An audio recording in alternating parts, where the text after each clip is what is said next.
ఈరోజు తెలంగాణ రాష్ట్రం నుంచి పోయి ఉపరాష్ట్రపతి ఎన్నికల్లో పాల్గొని అంత ఎదుగుతే ఒక తెలంగాణ బిడ్డ ఆ తెలంగాణ బిడ్డకు సపోర్ట్ చేయకుండా ఈ తెలంగాణ రాష్ట్రాన్ని మేము తీసుకొచ్చినాం, తెలంగాణ బంగారు తెలంగాణ చేస్తాం, ఏమో చేస్తాం 1,00,000 కోట్లు దోచుకున్న దొంగలు ఈ రోజు ఆ తెలంగాణ బిడ్డకు సపోర్ట్ చేయకుండా ఇంట్లో చేతుకు గాజులు వేసుకొని కూర్చురు.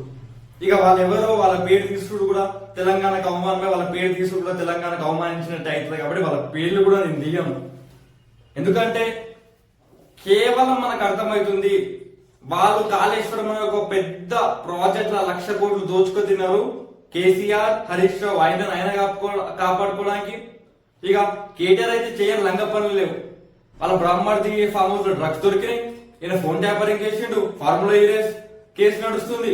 ఇంకా ఎంతో మంది వాళ్ళ కాపురాల చెవులు పెట్టిన నీచమైన చరిత్ర కేటీఆర్.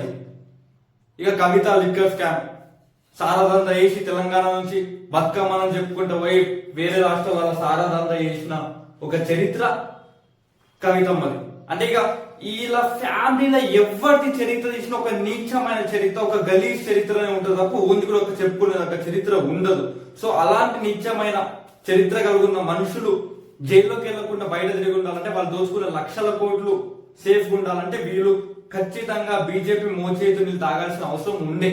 సో తాగుతారు ఇప్పుడు వాళ్ళు. ఇది ప్రజలకు కూడా క్లియర్ కట్ గా అర్థమవుతుంది. భూతద్దం పెట్టి చూస్తే ఎట్లా అర్థమైంది, ప్రజలకు అట్లా అర్థమవుతుంది. వీళ్ళిద్దరు వేరే కాదు, ఒకటే అక్రమ సంబంధంతో కూడిన జంటలు ఇవి. అంటే ఇట్లా ఓపెన్ గా కాదు, పవన్ కళ్యాణ్, చంద్రబాబు అట్లా ఓపెన్ గా కాకుండా అక్రమ సంబంధం ఉన్న జంట, ఇంకా ఓపెన్ ఉన్న జంటల కన్నా అక్రమ సంబంధాలు ఈ మధ్య ఎక్కువ ఏదైతుందని కూడా మనకు తెలుసు. అసంటి జంట ఈ బీజేపీ బీఆర్ఎస్ ది.